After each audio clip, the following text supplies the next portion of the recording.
जी, मैंने कहा कि जो पांच पेपर अभी आपके सामने ओपन किए गए हैं ये चैप्टर 2 के हैं, जिसको मैंने कंप्लीटली आपके सामने पहले ही रखे थे, ठीक है ना। 2.1 में से देखिए क्वेश्चन आपके सामने आता है, वो था क्वेश्चन नंबर 14। आप सबको याद होगा क्वेश्चन नंबर 14 ही पेपर में आया है 2012, 8, 4, 99, 93 और भी अगर हम करंट ईयर्स की बात करें जब भी 14 ही इंपॉर्टेंट रहा है, इसके अलावा 2.1 में कुछ भी इंपॉर्टेंट नहीं है। लेकिन 2.2 में काफी क्वेश्चन इंपॉर्टेंट थे, आपने देखा था 91 से लेकर 2016 तक, और उससे फर्दर भी हमने देखा तो ज्यादातर क्वेश्चन 2.2 से काफी इंपॉर्टेंट है। 2.3 में देखो एक ही साल 2 साल सवाल आया है, और वो सवाल आया है इसी तरह का सवाल है, prove that the diagonals of an isosceles trapezium are equal.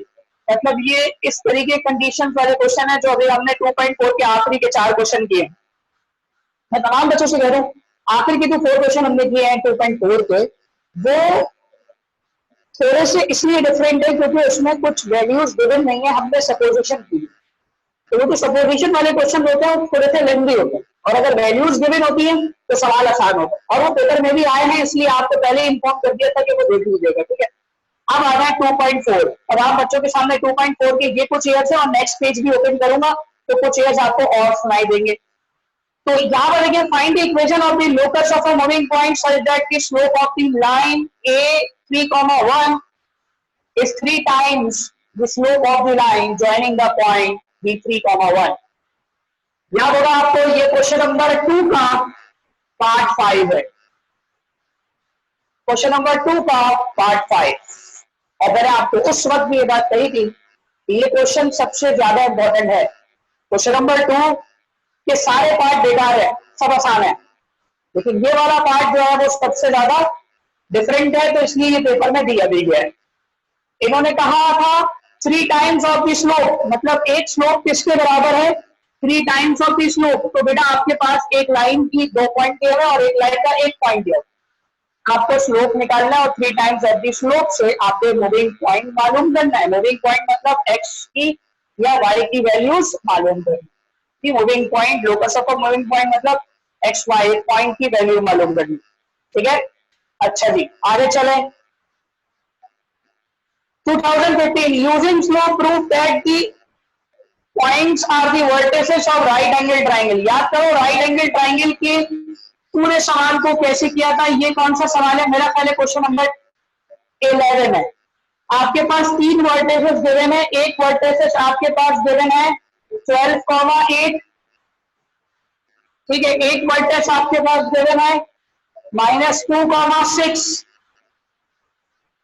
और एक वर्टेक्स है 6,0।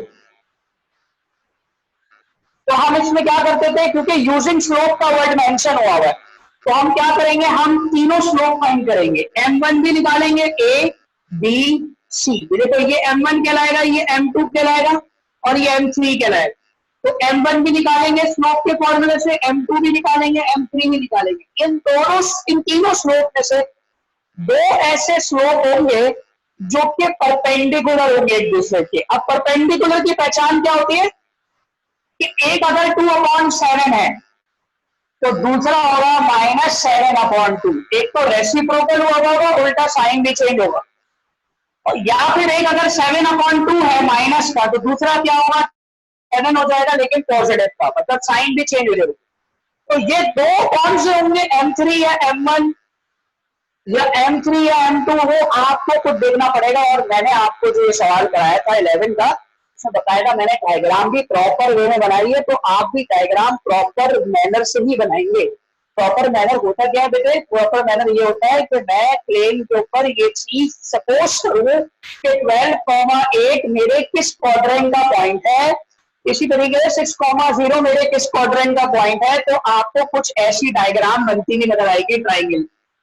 तो राइट ट्राइंगल ऐसे स्ट्रेट नहीं बनेगा, राइट ट्राइंगल ऐसे भी बन सकता है, और ये मैंने आपको डायग्राम बनाई हुई है, आप असाइनमेंट में भी बनाएंगे खुद से। देखो असाइनमेंट का तरीका क्या होता है, तमाम बच्चों से मैं कहता हूँ असाइनमेंट का तरीका ये, पहले मैं कॉपी वाला क्वेश्चन अच्छी तरीके से देख लूं, फिर मैं रफ में करूं, फिर मैं असाइनमेंट पे करूं। इससे क्या होगा, 2 दफा प्रैक्टिस हो जाएगी, और ऐसी प्रैक्टिस होगी 2.4 के लिहाज से हो जाएगी।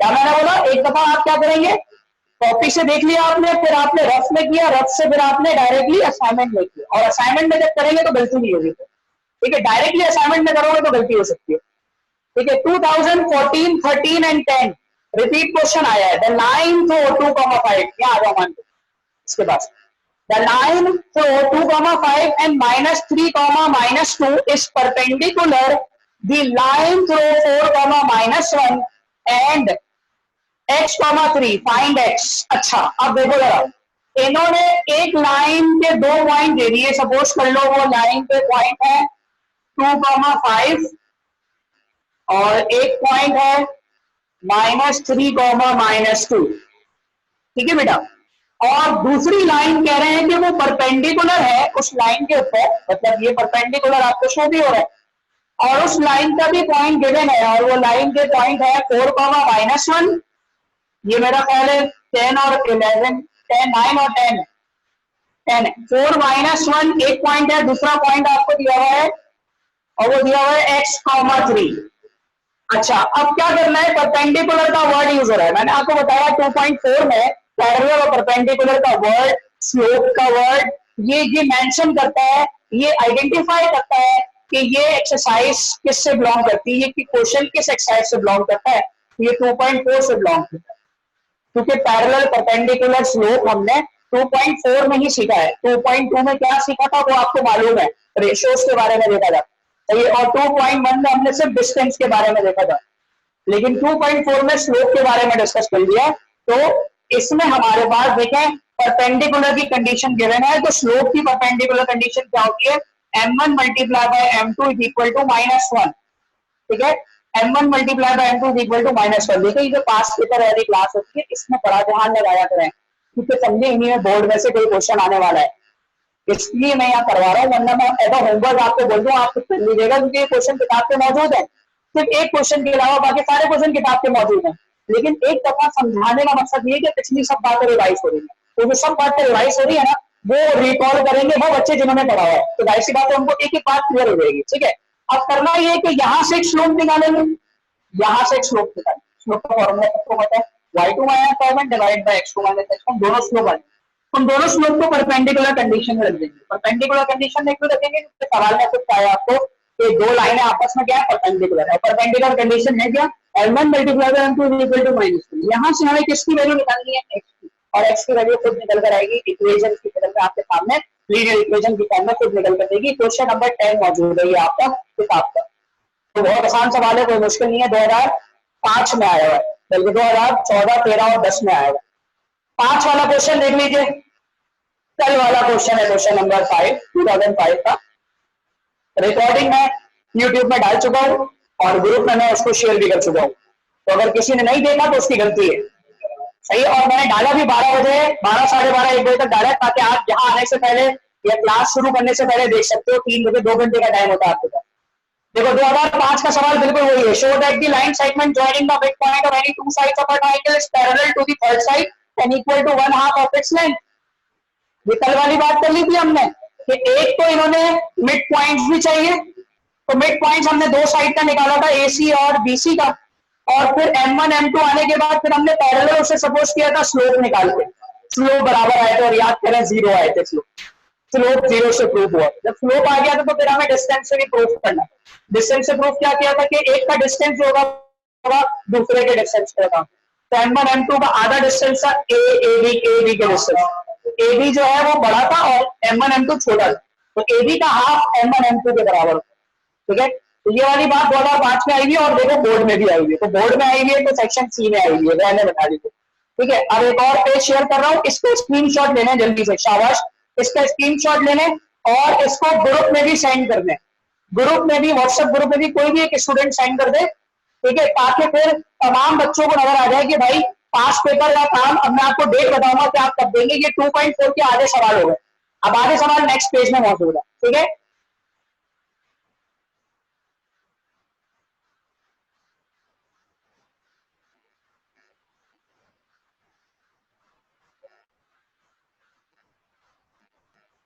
यस, ये नेक्स्ट क्वेश्चन आपके सामने आ गया बेटा, नेक्स्ट पेज आपके सामने आ गया जी बेटा। अब ये देखें 2002 1998, ये क्वेश्चन आपके सामने आए, ठीक है।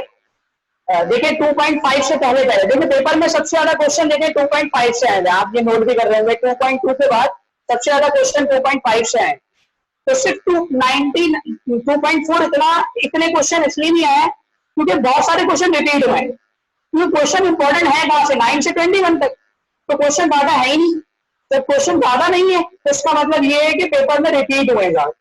तो 2002 और 1998 का क्वेश्चन आपकी किताब का क्वेश्चन है। Find the angles of the triangle whose vertices are given. अब मुझे बताओ ऐसा सवाल कहां किया था और किस तरीके से एंगल्स निकलते हैं। जी ये ट्रायंगल है, आपको हमें तीनों वर्टिसेस मालूम है, ए का वर्टेक्स भी मालूम है, बी का भी मालूम है और सी का वर्टेक्स भी मालूम है। एंगल किसके मदद से निकलेगा, एंगल निकालना है, यानी tan A tan B tan C। Formula याद होगा आपको tan थीटा का, टेंजेंट का फॉर्मूला, और वो फॉर्मूला क्या था आपके सामने, मैंने आपको बताया था tan A अगर मैं निकाल रहा हूं तो फॉर्मूला क्या हो जाएगा, ये मेरा M1 है, ये मेरा M2 है, ये मेरा M3 है। तो मैंने इसके लिए एंगल के लिए एरो बनाए थे, याद करो बोर्ड पर देख लो ताकि रिवाइज हो जाए। एंगल के लिए एरो बनाए थे, तो एरो हमेशा एंटी क्लॉकवाइज बनता है। शाबाश, इसका एंटी क्लॉकवाइज ये रहा और इसका एंटी क्लॉकवाइज ये रहा। एंटी क्लॉकवाइज मतलब उल्टी घड़ी। तो अगर एंटी क्लॉकवाइज बन रहा है तो बेटा जहां पर एरो आ रहा है वो फॉर्मूले में स्लोप पहले आएगा। अगर मैं एंगल ए की बात कर रहा हूं तो एंगल ए में दो स्लोप की बात हो रही है, M1 और M3 की। तो फॉर्मूला क्या बन जाएगा, M3 minus M1 divided by 1 plus M3 M1। अब इसमें M3 पहले क्यों आया, क्योंकि एरो कहां जा रहा है, M3 पर जा रहा है। अगर मैं B के एंगल को निकालने की बात करूं तो इसमें कौन सी दो स्लोप की बात हो रही है, M1 और M2, तो एरो कहां जा रहा है, M1 पर। तो पहले स्लोप किसका लिया जाएगा, M1 पर। tan B का फॉर्मूला बन जाएगा M1 minus M2 divided by 1 plus M1 M2। इसी तरह जब मैं एंगल सी की बात करूंगा तो कौन से दो स्लोप की बात हो रही है, M2 और M3। तो एरो कहां जा रहा है, M2 और M3 पर। तो इसका मतलब M2 पहले आएगा, तो tan C का एंगल कैसे निकलेगा, M2 minus M3 divided by 1 plus M2 M3। तो बेटा ये आपका रिवाइज हो गया कि आप tan को फिर आखिर में सॉल्व करने के बाद बाहर लेकर जाएंगे। तो पहला काम होगा आप 3 स्लोप निकालेंगे। कितने स्लोप निकालेंगे, 3। और वो 3 स्लोप कौन कौन से निकालेंगे, 3 स्लोप, पहला स्लोप निकलेगा M1, दूसरा स्लोप निकलेगा M2, तीसरा स्लोप निकलेगा M3, फिर tan A tan B tan C। ये किताब का कौन सा क्वेश्चन है, जरा पढ़ के बताइएगा। 18 है 19 है, 18 क्वेश्चन है। क्वेश्चन नंबर 18 है किताब का। तो देखो कितनी आसान बात हो गई कि एक क्वेश्चन 9 10 11 आया हुआ है, एक क्वेश्चन हमने देखा 18 आया हुआ है और एक 2 का पार्ट 5 आया हुआ है। ठीक है, अब आगे जा रहे हैं। ये 97 का क्वेश्चन बाद में पढ़ूंगा, 96 और 95 दोनों पढ़ रहा हूं क्योंकि दोनों किताब के क्वेश्चन है। ठीक है, 96 कह रहा है prove that if the diagonal of a parallelogram are perpendicular the figure is rhombus. कल पढ़ा था हमने जी, रोम्बस वाली डायग्राम को प्रूफ किया था परपेंडिकुलर के जरिए। ये जो ए रखा था ये क्या रखा था, 0,0, B, C, A,0, B, C। और जब वापस रिटर्न आए तो एक्स एक्सिस कम हुआ तो मैंने क्या बताया था, B माइनस A,C। इसकी रिकॉर्डिंग मौजूद है आपके पेज, आपके व्हाट्सएप ग्रुप पर। तो बेटा आपको क्या करना है, इसके डायगोनल लाइन परपेंडिकुलर का है इन्होंने। तो पहले डायगोनल का स्लोप निकलेगा M1, का स्लोप निकलेगा M2 और इसको परपेंडिकुलर कंडीशन में ले जाएंगे और वहां से एक कंडीशन बनकर आएगी जो 2AB बराबर था B square plus C square के। और फिर बताया आप क्या करोगे कि जब आप इसको रोम्बस प्रूफ करने जाओगे, रोम्बस की कंडीशन क्या होती है कि चारों साइड्स क्या होंगी बेटा, बराबर होंगी। जब चारों साइड्स बराबर होंगी तो वहां पर आपको 2AB की जरूरत पड़ेगी और वहां पर आप B square plus C square उसकी जगह पर रिप्लेस कर दो तो आपका रोम्बस प्रूव हो जाएगा। समझ में आ रही है बात। तो ये कल का ही सवाल है जो मैंने आपको दिया था, ये क्वेश्चन नंबर 20 मौजूद है। देख रहे हैं आप, देखिए अब आप और सुने, 21 आ चुका है, 20 भी आ चुका है, 21 आ चुका है, 20 भी आ चुका है, बचा क्या 19। यही 3 तो क्वेश्चन थे इसमें जो बड़े मजेदार थे, जिसमें कहा जा रहा है कि भाई इसमें कोई वर्टिसेस गिवन नहीं थे, ये हमने क्या किया है, सपोज किया है। और सपोज करने का एक ही तरीका है, किताब के सवाल में भी आप देख रहे हो, बहुत अभी सवाल आए तो सपोज करने का एक ही तरीका है। वहां आप नहीं भूलोगे कि भाई ये वैल्यू क्या रखी थी मैंने, भूलोगे, कभी भी नहीं भूलोगे। इसी तरह इक्विलेटरल ट्रायंगल में भी नहीं भूलोगे, इसी तरह मीडियन निकालते वक्त भी नहीं भूलोगे। अभी जब मैंने क्वेश्चन नंबर 21 देखा था तो क्वेश्चन नंबर 21 की पहचान क्या थी कि ये वाला मीडियन 1 किसके बराबर था, मीडियन 2 यानी थर्ड साइड के। तो हमने एबीसी इसको सपोज किया था। तो बेटा हमने क्या किया था, इसको हम 0,0 सपोज कर रहे थे, इसको हम A,0 सपोज कर रहे थे और इसको हम B,C सपोज कर रहे थे। तो आराम से आपके पास प्रूव हो गया था कल के सवाल के अकॉर्डिंग। तो जिन्होंने कल की क्लास बिला फजूल मिस करी, कि मतलब जिन्होंने छोड़ा फजूल में कि शायद आज चौथा दिन है ईद का तो कम पढ़ाएंगे, तो उन्हें ऐसा लगता नहीं है कि वो इंटर की मैथ्स पढ़ रहे हैं। उन्हें ये बात पता होनी चाहिए इंटर का कोई एक दिन भी जाया नहीं हो सकता, और अगर इंटर में कोई ऐसी चीज नहीं है जो बेकार हो। हर चीज आपको कुछ ना कुछ नई बातें सिखाएगी और मुश्किल बातें ज्यादातर आती रहेंगी। अब तो आती रहेंगी, क्योंकि अगर देखो वैसे अनाउंसमेंट ये हो रही है कि 2.5 इंशाल्लाह आप लोग यहीं आकर पढ़ोगे। अनाउंसमेंट ये होने वाली है बहुत जल्द कि 15 अगस्त से सब खुल जाएगा, स्कूल कोचिंग वगैरह सब खुल जाएगा। ये कंफर्मेशन काफी हद तक हो गया है, सिर्फ अनाउंसमेंट होनी बाकी है। अनाउंसमेंट आपको पता है 1-2 दिन पहले ही होती है, जिसके तहत ये कहा जा रहा है क्योंकि कोरोना वायरस के केसेस बहुत ज्यादा कम हो चुके हैं और मुहर्रम भी आ रहा है, ठीक है, तो इस वजह से केसेस भी कम हो रहे हैं, तो इस वजह से लोग जो है ना वो ओपन हो रहा है सब। तो ये जो 15 दिन है, अगर तुमने ये जाया किया तो अगस्त जाया हो गया, क्योंकि अगले 15 दिन जब हम क्लास में पढ़ेंगे तो 15 दिन बड़े मायने रखते हैं। अगले 15 दिन अगर क्लास से पढ़ते हैं जब भी मायने रखते हैं, ऑनलाइन पढ़ते हैं जब भी मायने रखते हैं। अगर तुमने ये 15 दिन जाया कर दिए तो पूरा अगस्त जाया हो गया, पूरा अगस्त निकल जाएगा, तो मेरे को समझ नहीं आएगा, क्योंकि 2.5 और 3.1 कनेक्ट होने वाली है। 2.5 की तो बड़ी इंपॉर्टेंट एक नॉलेज डिस्क्रिप्शन है जो आपको दी जाएगी इंशाल्लाह, ठीक है। अच्छा, अब आ गए 95 के क्वेश्चन पे। 95 है the line through 6, -4 and -3, 2 is perpendicular to the line. अब ये वाला सवाल भी बिल्कुल सेम है। अभी मैंने ये परपेंडिकुलर वाला सवाल कराया था, 2 स्लोप था, दोनों स्लोप निकालने के बाद परपेंडिकुलर कंडीशन में पुट किया तो x की वैल्यू निकल कर आ गई। तो यही सवाल जब हम इसको पुट करेंगे तो y की वैल्यू भी निकल कर आ जाएगी। तो बिल्कुल सेम क्वेश्चन तो नहीं कह सकते। और बुक का क्वेश्चन नंबर 9 है, क्वेश्चन नंबर 9 और क्वेश्चन नंबर 10 दोनों शामिल हो गए। तो अभी तक 2.4 में आया कौन कौन से, 9, 10, 11, 20, 21, 19 नहीं आया, 18 भी आया, 18 भी आया जी, और 2 का पार्ट 5। तो ये वाले क्वेश्चन इंपॉर्टेंट रहा भाई, अभी तक ये वाले क्वेश्चन इंपॉर्टेंट है, सही है। अब आ जाओ 97 पर जी, 14 भी आया। 14 कौन सा है जी, 1 मिनट वेट करिएगा, किसी का कोई सवाल तो नहीं है भाई?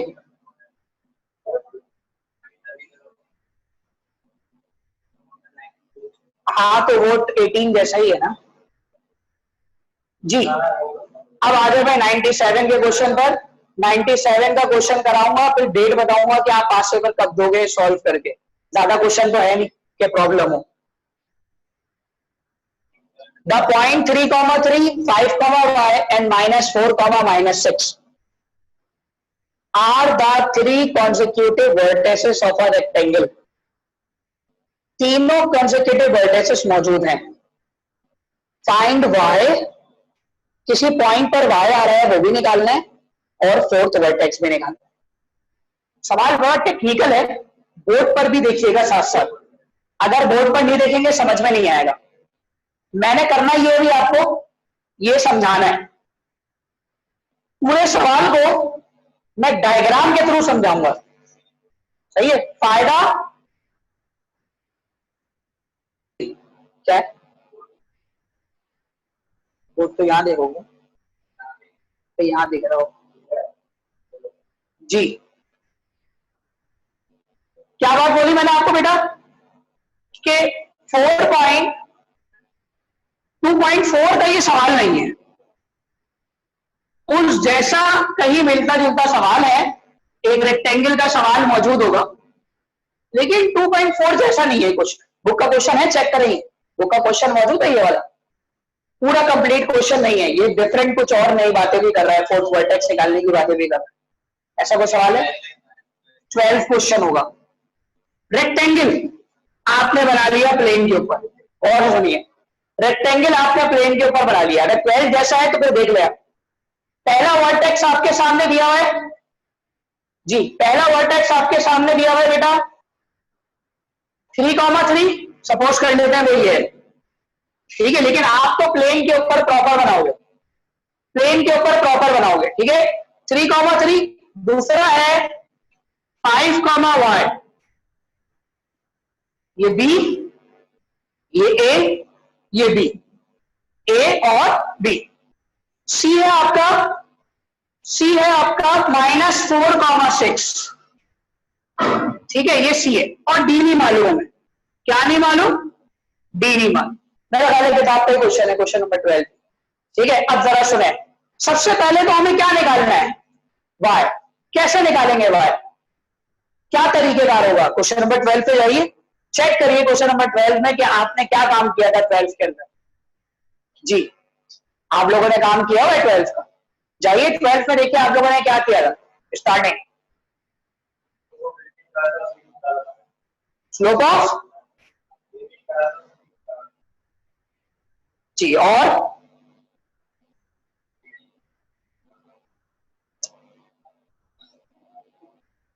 स्लोप ऑफ ए बी निकाला, स्लोप ऑफ बीसी निकाला, दो इक्वेशन बनाई होंगी,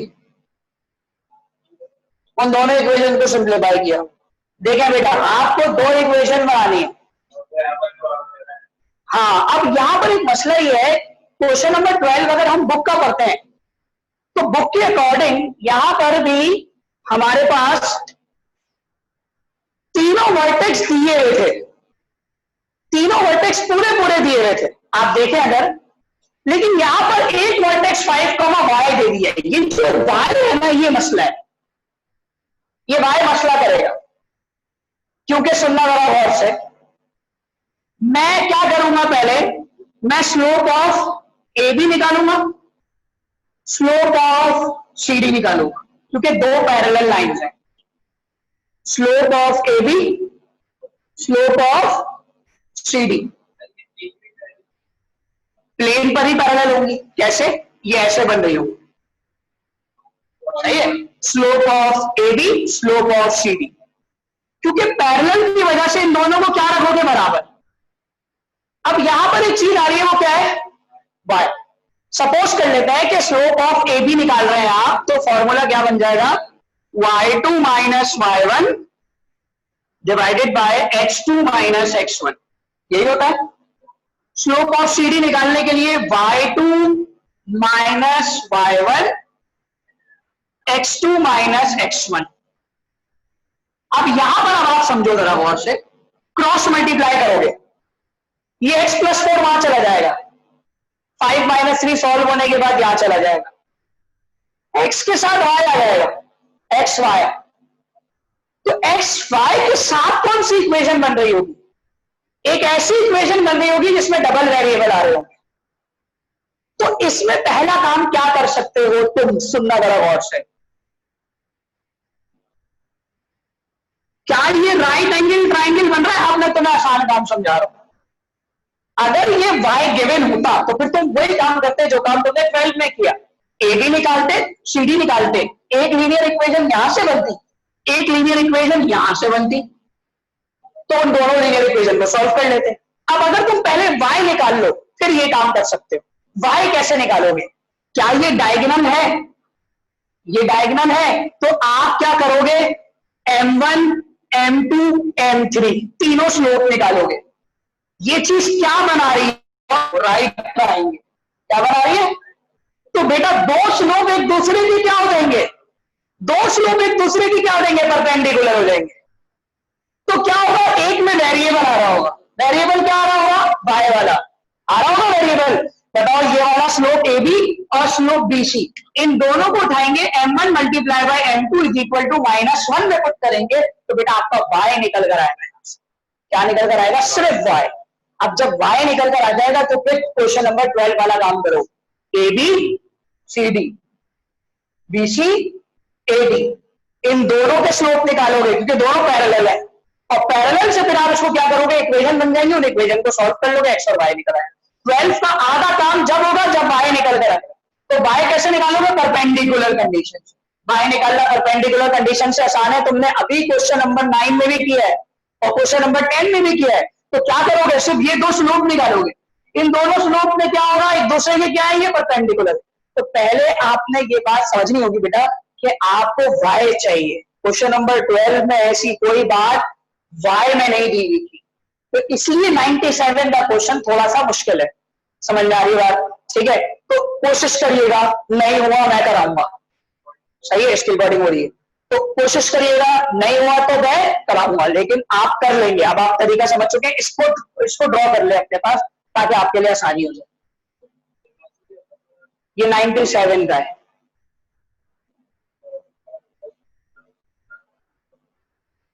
अब मैं आपको बताऊंगा कि आपको देना कब है। जी असाइनमेंट